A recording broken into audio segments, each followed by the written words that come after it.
Boa noite, irmãos. Graça e a paz de nosso Senhor e Salvador Jesus Cristo.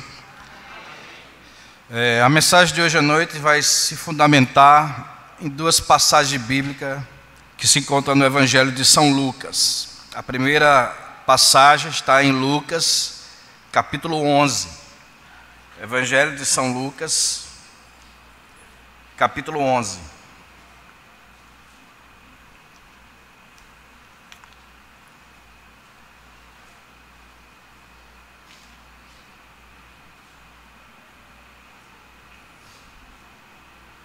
A partir do versículo 5, Lucas capítulo 11, a partir do versículo 5, diz assim: Disse-lhes ainda Jesus: Qual dentre vós, tendo amigo, e este for procurá-lo à meia-noite, e lhes disser: Amigo, empresta-me 3 pães?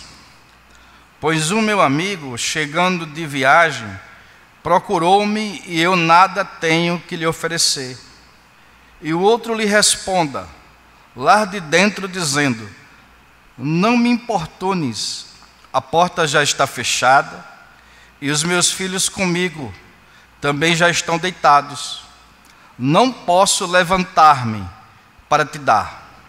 Digo-vos que se não se levantar para dar-lhes, por ser seu amigo, todavia o fará por causa da importunação, e lhe dará tudo o que tiver necessidade.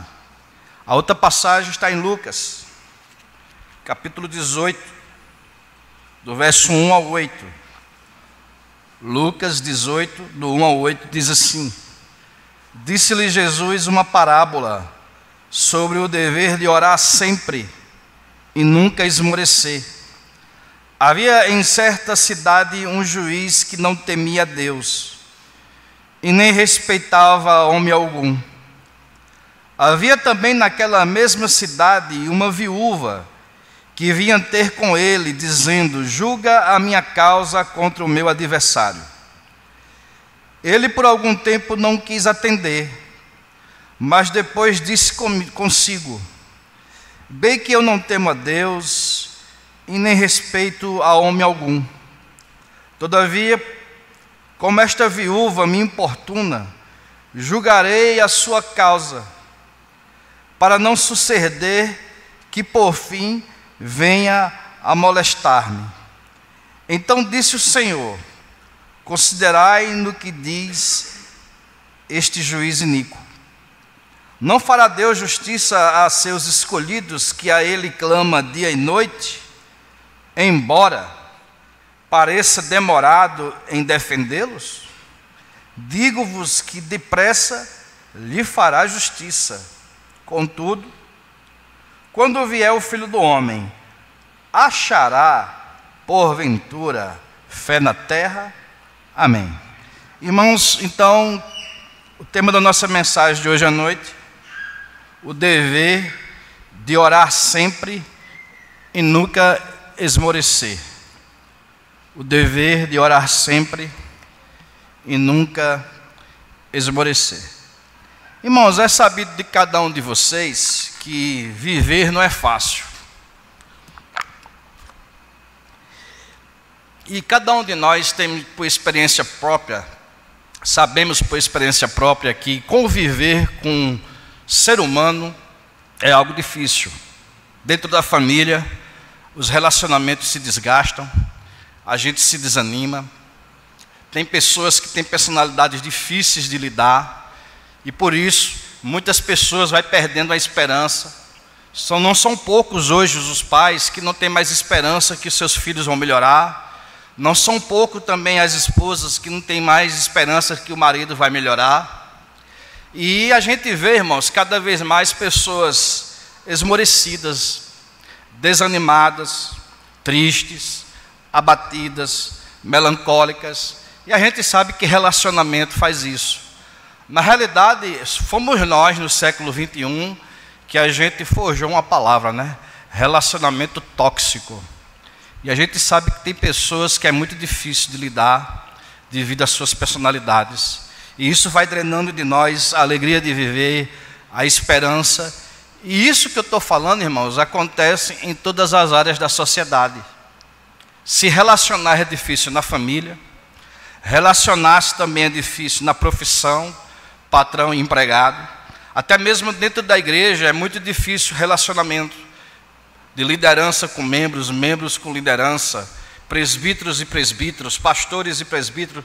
Ou seja, é de um modo geral que eu estou falando aqui. Viver com o outro, com o próximo, não é fácil. E isso desanima muito.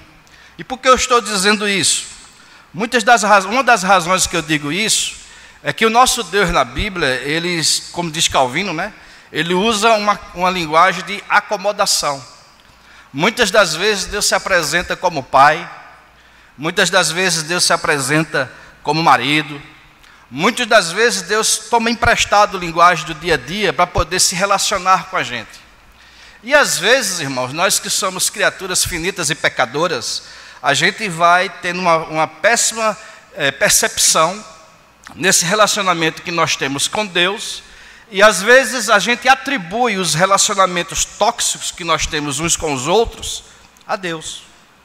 Então, muitas das vezes, para algumas pessoas, falar de Deus como Pai, muitos filhos não gostam muito porque eles tiveram uma péssima experiência de pai dentro de casa. E isso a gente vê muito no século XXI, cada vez mais a gente vê isso. Muitas pessoas procurando psicólogos, psiquiatras, para poder resolver seus traumas familiares, emocionais e psicológicos. E a gente sabe que às vezes, por a Bíblia se utilizar de linguagem de acomodação, antropomorfismo, antropobatismo, para descrever Deus, a gente tem que entender, irmãos, que embora Deus se apresente como pai, como marido, ou seja, ele usa esse tipo de linguagem, a gente precisa entender que Deus não é igual ao nosso pai. Deus não é igual à nossa esposa. Deus não é igual de forma nenhuma com coisa alguma. O profeta Isaías várias vezes diz: com quem comparareis a Deus? Pode porventura uma mulher se esquecer de seus filhos? Pode. Cada vez mais a gente vê filhos sendo encontrados, recém-nascidos sendo encontrados em lata de lixo. Mães que abandonam seus filhos. A gente vê isso constantemente. Mas o profeta continua: ainda que uma mãe abandone o seu filho, eu, o Senhor, não me esquecerei de ti, ó Israel. Então a gente não pode, irmãos, transferir para Deus a péssima visão que a gente tem às vezes dos nossos relacionamentos.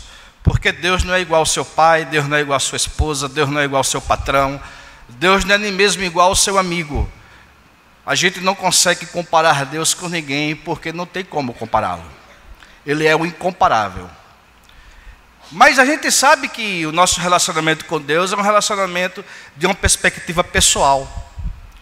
E como eu iniciei falando para vocês que cada vez mais a gente vive num relacionamento tóxico, cada vez mais a gente vive em relacionamento que desgasta e que rouba de nós a alegria, não são poucas as coisas que nos levam a ficar desanimados, gente.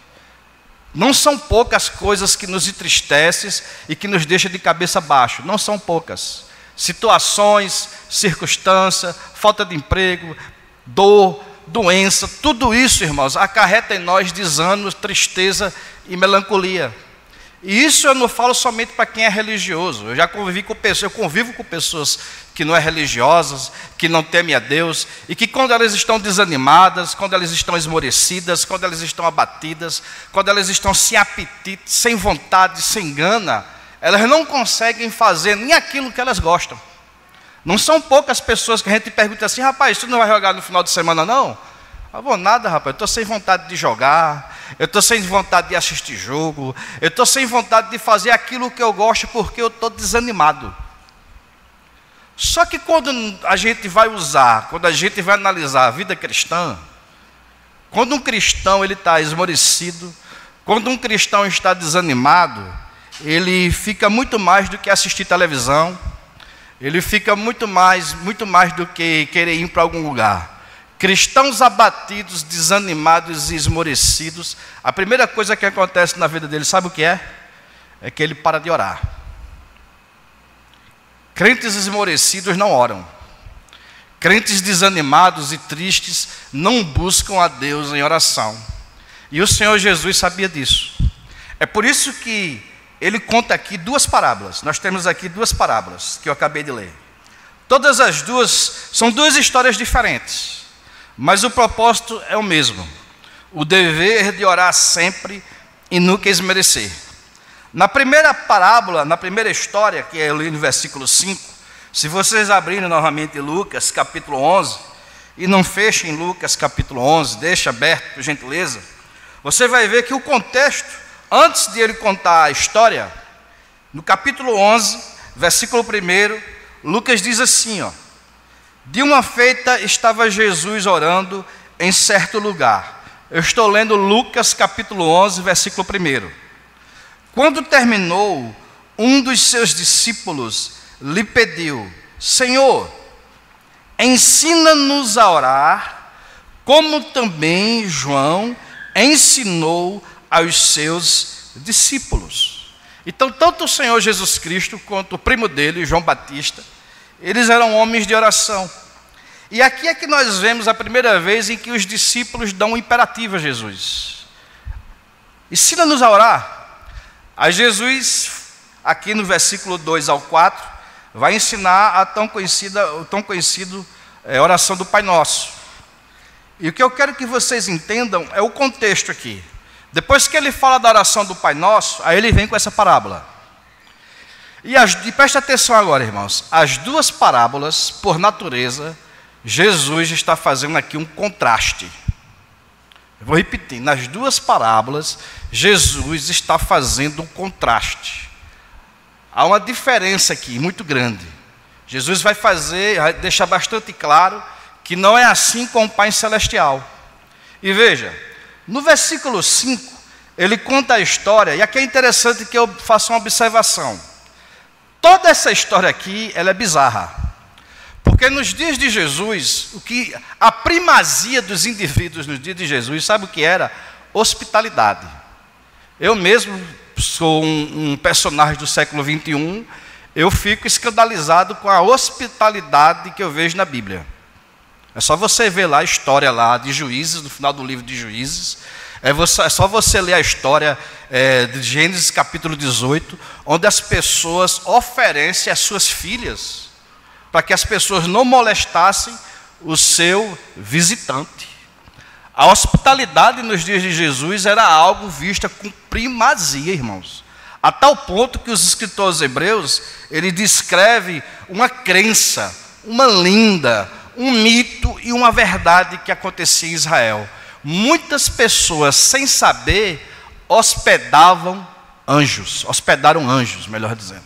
Então, toda essa história aqui, ela é estranha no contexto de Jesus, porque as pessoas não fazem isso aqui, que esse camarada vai fazer. É algo que não casa, é algo que não faz parte da cultura de Israel. Mas Jesus procura falar disso para ensinar, não a respeito de hospitalidade. A intenção da parábola não é ensinar você a ser hospitaleiro. A intenção da parábola é levar você a orar. É isso que ele está querendo nos ensinar, tá certo? Então veja lá. Versículo 5, disse-lhe ainda Jesus: qual dentre vós, tendo um amigo, e este for procurá-lo à meia-noite, e lhe disser: amigo, empresta-me 3 pães. Inusitado isso aqui, naquela época não existia padaria, meu irmão, já começa por aí. O pão era feito na hora. Meia-noite, um vizinho recebe uma visita, não tem o que oferecer para o visitante, e vai incomodar o vizinho. Bate na porta do vizinho à meia-noite. Hoje você receber visita à meia-noite já é complicado, imagine naquela época. Meia-noite batendo na porta, dizendo: amigo, recebi uma visita de última hora e eu preciso de 3 pães. Verso 6. Pois o meu amigo, chegando de viagem, procurou-me e eu nada tenho a lhe oferecer. Agora o vizinho vai responder lá de dentro. E o outro lhe responda lá de dentro, dizendo: não me importunes, a porta já está fechada, e os meus filhos comigo também já estão deitados. Não posso levantar-me para te dar. Então está aqui o contraste. Esse indivíduo está dizendo, olha, eu não vou sair da cama, meu amigo. Você vai cansar de bater aí e eu não vou me levantar. Vai embora, estou dormindo, a esposa está dormindo, os filhos, ele vai mostrar todas uma dificuldade, apresenta toda uma dificuldade para não atender o vizinho. Agora veja, versículo 8. Digo-vos que, se não se levantar para dar-lhes, aqui é Jesus falando, digo-vos que se ele não se levantar para dar-lhes, por ser seu amigo, ou seja, leve em consideração que eu sou seu amigo, leve em consideração que eu sou seu brother, faça por mim, meu amigo, eu já te ajudei tanto, e ele diz, não vou, mesmo você sendo meu amigo, numa situação como essa, eu não me levantaria nem para o meu pai, essa é a cena. Aí Jesus diz, digo-vos que, se não se levantar para dar-lhes, por ser seu amigo, todavia o fará por causa da quê? Da importunação, e lhe dará tudo o que tiver necessidade.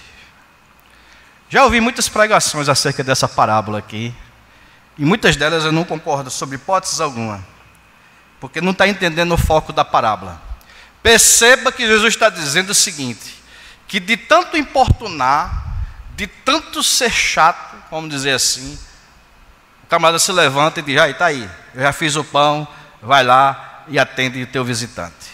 Não vai atender porque é amigo, não vai atender porque é próximo, ele atendeu porque ficou chato, ele estava numa situação triste, ele não aguentava ser mais importunado. A importunação venceu, ou seja, o outro venceu o vizinho pelo cansaço. Como eu falei para vocês que aqui é uma parábola de contraste, o que Jesus está querendo dizer é o seguinte, meus irmãos, a gente não consegue vencer a Deus pelo cansaço. Você sabia disso? Você jamais vai vencer a Deus pelo cansaço. E a razão é simples, Deus não se cansa e não se fadiga. A gente não vai vencer a Deus pelo cansaço. Na realidade, Jesus diz o seguinte no versículo 9. Por isso vos digo, pede e dá-se-vos-á. Buscais e acharei. Batei e abri-se-vos-á. Pois todo o que pede, recebe. O que busca, encontra. E a quem bate, abre-se-lhe-á. Qual é a diferença de Deus para esse amigo que não quer atender o próximo? Aí Jesus diz qual é a diferença. Qual dentre vós é o pai, verso 11, que se o filho lhe pedir pão, lhe dará uma pedra? Ou se pedir um peixe, lhe dará em lugar do peixe uma cobra? Ou se lhe pedir um ovo, lhe dará um escorpião? Agora veja, é aqui que está o contraste. É aqui que está o centro de toda a parábola. Ora, se vós que sois maus, sabeis dar boas dádivas aos vossos filhos, mesmo que seja por meio de importunação, mesmo que seja por meio de vencendo você pelo cansaço, aí ele diz, quanto mais o Pai Celestial dará o Espírito Santo àqueles que lhe pedirem. A grande lição da parábola, irmãos, é o seguinte, a gente não vence Deus pelo cansaço. Mas Jesus diz, embora a gente não consiga vencer Deus pelo cansaço, há uma diferença muito grande entre Deus e aquele indivíduo que está lá dentro do quarto dizendo, vai embora, não me importune, eu não quero atender você, de forma alguma. Existe uma diferença muito grande. O nosso Pai Celestial, irmãos, Ele faz o sol nascer sobre bons e maus. O nosso Pai Celestial, Ele cuida de todos. Ele é generoso, gracioso e bondoso para com todos. E o nosso Pai Celestial, muitas das vezes, em vez de Ele dar aquilo que nós pedimos, Ele oferece, como diz Paulo, infinitamente mais do que aquilo que a gente pensa e do que a gente imagina. Às vezes a gente está pedindo uma coisa, e o Pai Celestial, sabe o que é que Ele vai dar? O Espírito Santo. Agora tem uma coisa que eu gostaria de fazer aqui, uma lição. Primeiro uma lição para vocês levarem para casa. É verdade que as duas parábolas, elas foram escritas para estimular vocês a orar. Mas as Escrituras também ensinam o seguinte, e eu como um pregador, como professor, como aquele que ensina a vocês, eu tenho que deixar bastante claro para vocês isso. A gente não pode fugir de determinadas passagens bíblicas. E uma das determinadas passagens bíblicas é essa, irmãos. Deus, às vezes, Ele demora e demora muito para atender uma oração da gente. O livro dos Salmos, que foi um livro escrito de pessoas que fizeram oração a Deus. É só você ler o livro dos Salmos. Veja, por exemplo, aí, ó. Livro dos Salmos, capítulo 10, versículo 1. Por que, Senhor, te conservas longe? Aqui é uma oração. O salmista está perguntando, Senhor, por que o Senhor está longe? E te escondes na hora da tribulação? Por que na hora da angústia, ó Deus, tu não aparece? Tu não se mostra? Por que na hora da situação ruim e difícil que acontece na minha vida, eu não consigo ver a tua face? Salmo 13, verso 1. Até quando, Senhor, esquecer-te-ás de mim? Para sempre? Até quando ocultarás de mim o teu rosto? Até quando estarei eu relutando dentro em minha alma, com tristeza no coração, cada dia? Até quando se erguerá contra mim o meu inimigo? Atenta para mim, responde-me, Senhor Deus meu, ilumina-me os olhos, para que eu não durma o sono da morte. Salmo 44, os últimos versos do Salmo 44. Versículo 23 do Salmo 44. Desperta, porque dorme, Senhor. O salmista aqui está dizendo, Senhor, o Senhor está dormindo. O Senhor não está vendo o que é que está acontecendo? Desperta, não nos rejeite para sempre.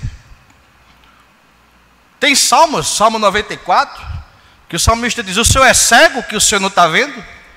O Senhor é surdo, que o Senhor não está ouvindo? Então, meu irmão, um pregador, quando ele for falar de oração, ele vai ter que tratar desses textos. Que Deus, às vezes, não ouve mesmo oração. A sensação que a gente tem é que ele está dormindo, que ele é cego, que ele é surdo, que ele não está nem aí. Essa que é a sensação.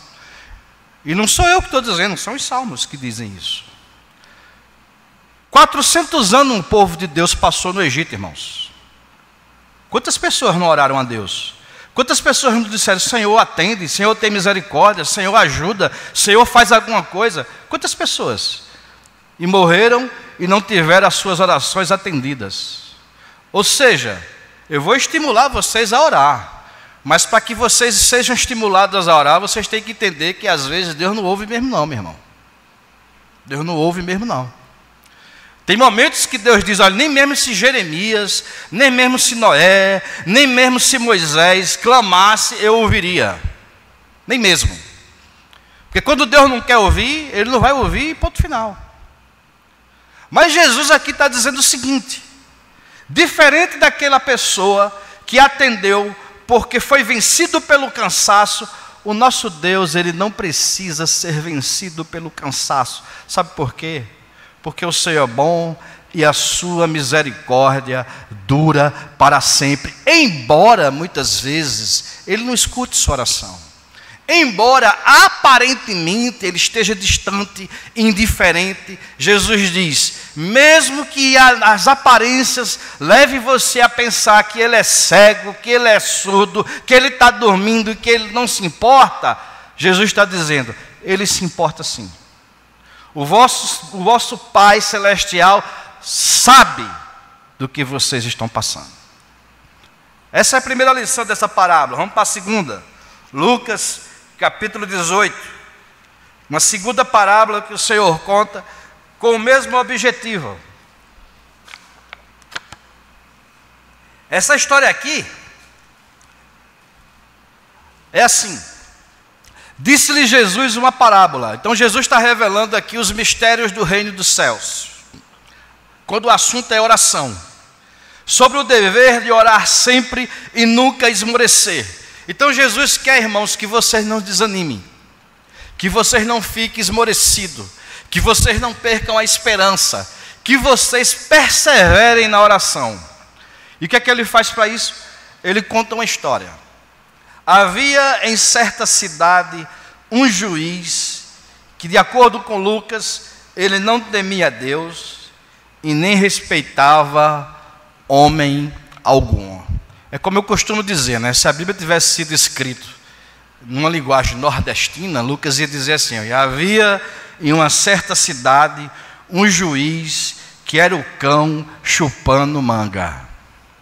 Precisa de explicação para essa expressão? O nordestino conhece bem, né? Esse juiz era o cão chupando manga. Não temia Deus, não respeitava homem algum e não ligava para nada a não ser para ele mesmo. Só que veja como o evangelho é maravilhoso. Veja a palavra do evangelho. Havia também naquela mesma cidade, veja que coisa linda, havia um homem, um juiz perverso, um filho de Belial, alguém que não temia Deus e que não ligava para ninguém. Mas o evangelho diz: havia também naquela mesma cidade uma viúva que vinha ter com ele dizendo: julga a minha causa contra o meu adversário. E quem já leu o livro de Deuteronômio, quem já leu os profetas, né, onde os profetas ordenam o povo de Deus a ajudar os órfãos e a viúva, você sabe muito bem que viúva não tem voz, viúva não tem ninguém, não tem mais marido, não tem pai, é sozinho no mundo, é uma mulher só. Ou seja, Jesus conta uma parábola e o cenário, irmãos, é um cenário horroroso. Essa mulher, do ponto de vista do homem, do ponto de vista do olho humano, do olho nu, ela está perdida. Ela não tem como ganhar a causa dela. Está condenada essa mulher. Mas do ponto de vista do evangelho, veja o que diz. Verso 4. Esse juiz perverso, por algum tempo, não quis atender. Mas depois ele disse consigo: bem que eu não temo a Deus e nem respeito homem algum. Todavia, com esta viúva me importuna, julgarei a sua causa, para não suceder que por fim venha a molestar-me. Então a persistência da mulher foi algo, da viúva, foi algo tão tremendo, que Lucas usa uma expressão: essa mulher é capaz de me molestar. Não é que ele tinha medo de apanhar fisicamente, porque a palavra que molestar é espancar mesmo. Só que ele não estava sendo espancado fisicamente, ele estava sendo sufocado. Ele estava sendo, irmãos, vamos dizer assim, as forças desse homem estavam sendo drenadas. Ele não estava conseguindo viver, ele não estava conseguindo existir, porque essa mulher todo dia chegava lá e cobrava e dizia: julga a minha causa, julga a minha causa, julga a minha causa. Era todo dia, meu irmão. É que nem aquela muriçoca no ouvido lá de vocês, todo dia.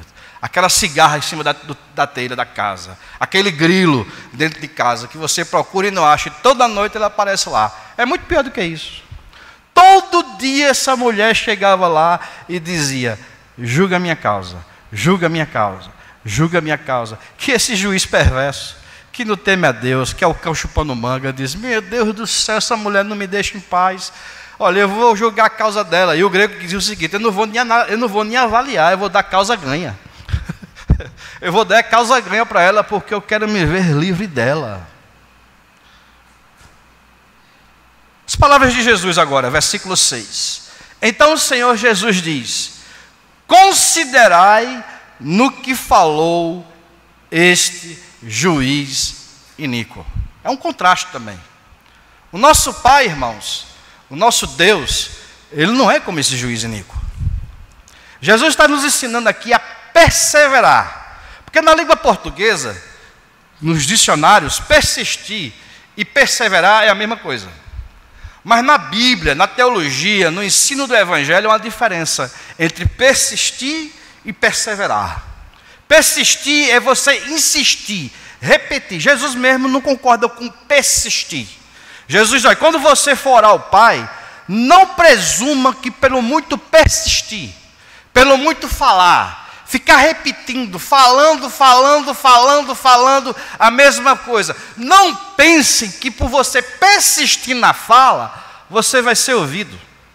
Que é isso que vai fazer Deus atender sua oração, porque lá no Sermão do Monte Jesus diz, não vai. Sabe por que não vai? Porque o vosso Pai sabe, Ele sabe do que está acontecendo com você. O Espírito Santo que habita em nós geme a nossa dor junto conosco, as nossas aflições. Então, se tem uma coisa que Deus não precisa, irmãos, é saber, é ser informado da sua situação, porque Ele sabe muito bem.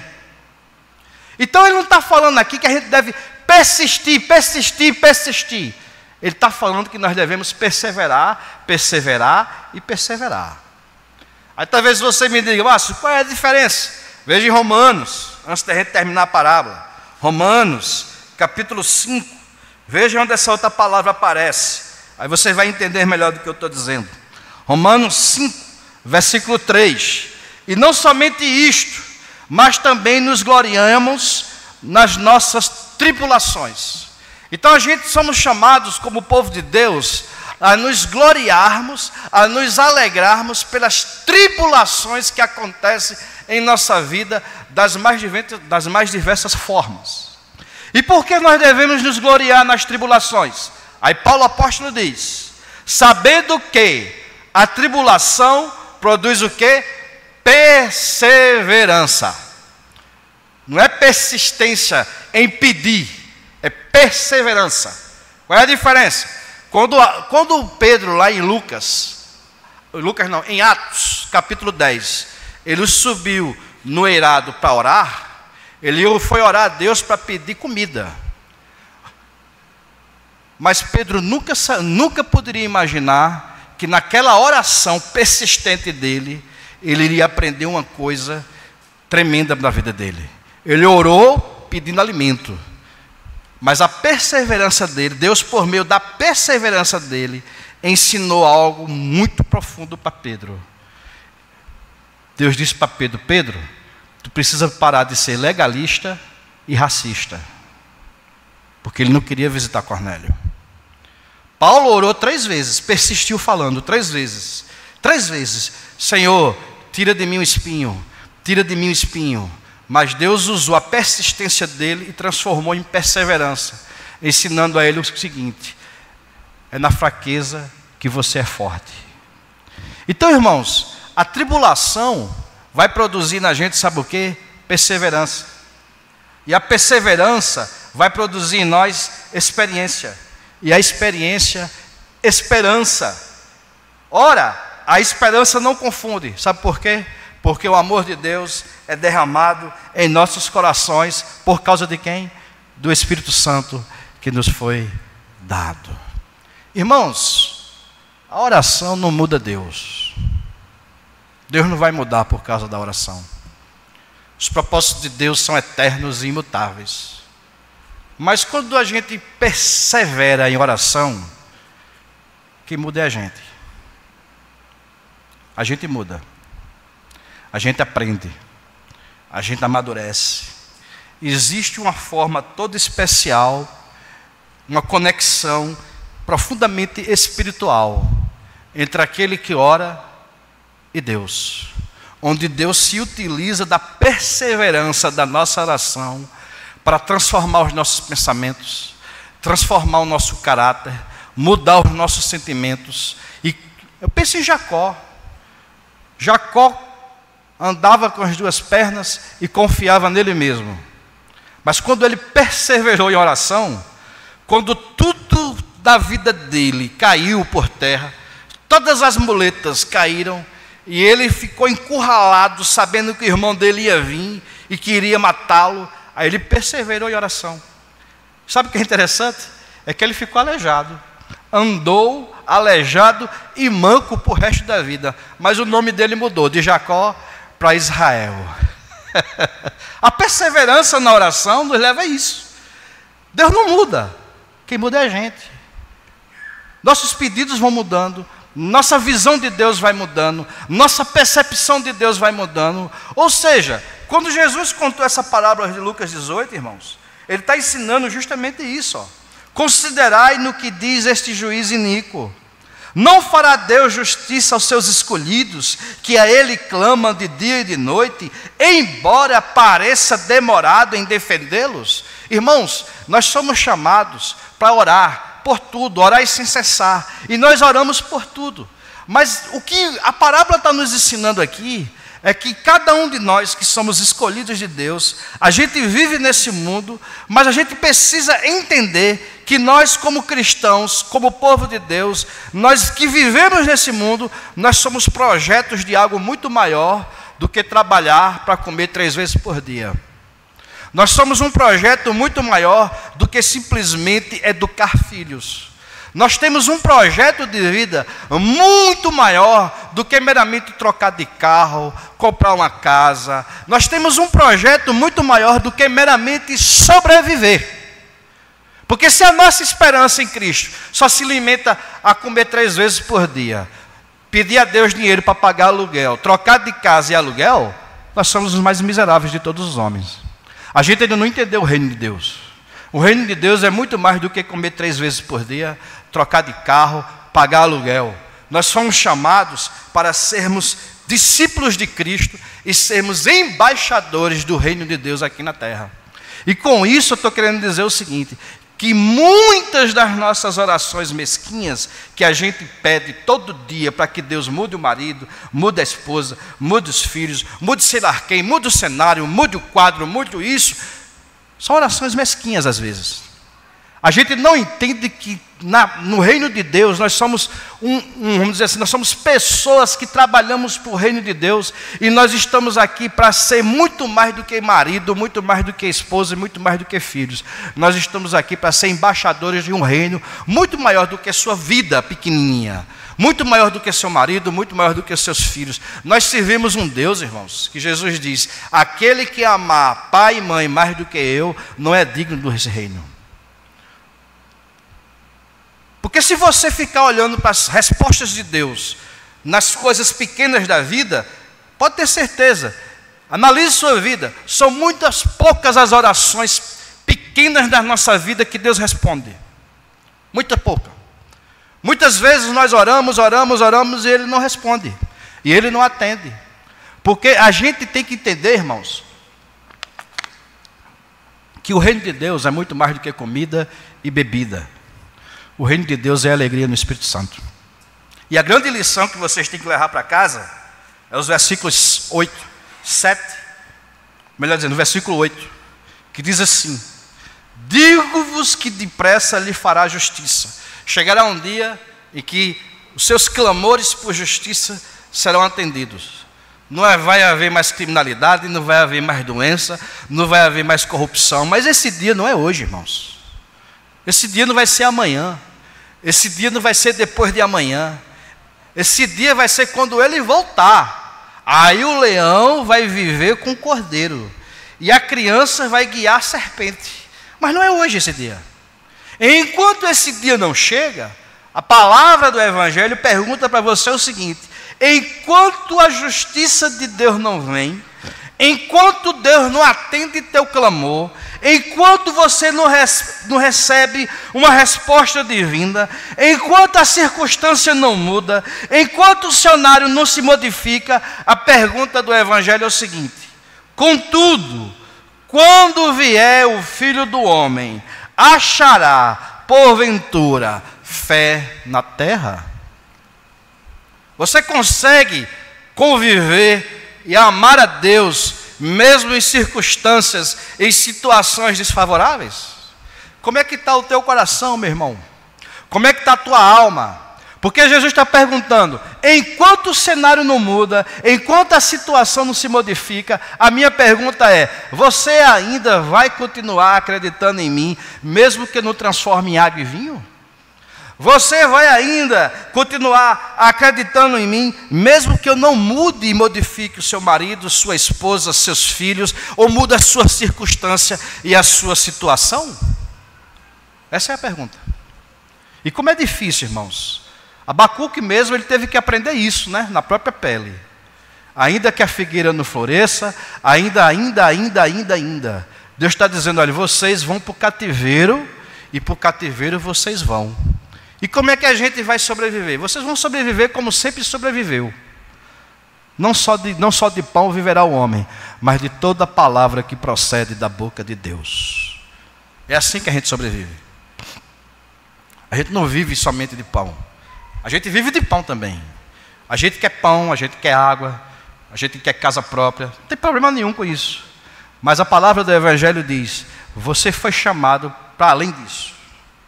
Enquanto você não entender isso, você vai padecer e a semente do Evangelho não vai germinar em você, porque você não vai aprender a estar contente em toda e qualquer situação. As duas parábolas, Jesus conta cenários distintos para ensinar a gente o seguinte: orem, perseverem, saiba que Deus sabe o que é que você está passando. Continue crendo, apesar da indiferença de Deus. Continue crendo, apesar da demora de Deus. Continue crendo, apesar de tudo que você fica pensando que Deus não vê, que Deus não ouve, que Deus não se importa, que Deus está dormindo. Continue crendo, porque quando o Filho do Homem vier, Ele vai querer encontrar fé no seu coração e no meu coração. A pergunta é, você vai continuar crendo, irmãos? Você vai continuar orando? Perseverando é uma coisa, persistindo no pedido é outra, totalmente diferente. Às vezes a gente confunde persistir no pedido com perseverar. As parábolas nos chamam hoje a perseverar, continuar crendo, mesmo que você não obtenha respostas de oração. Esses são os verdadeiros guerreiros de oração.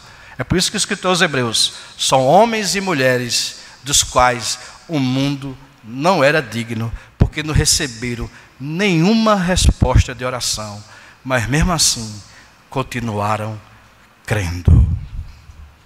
Amém? Que silêncio fúnebre.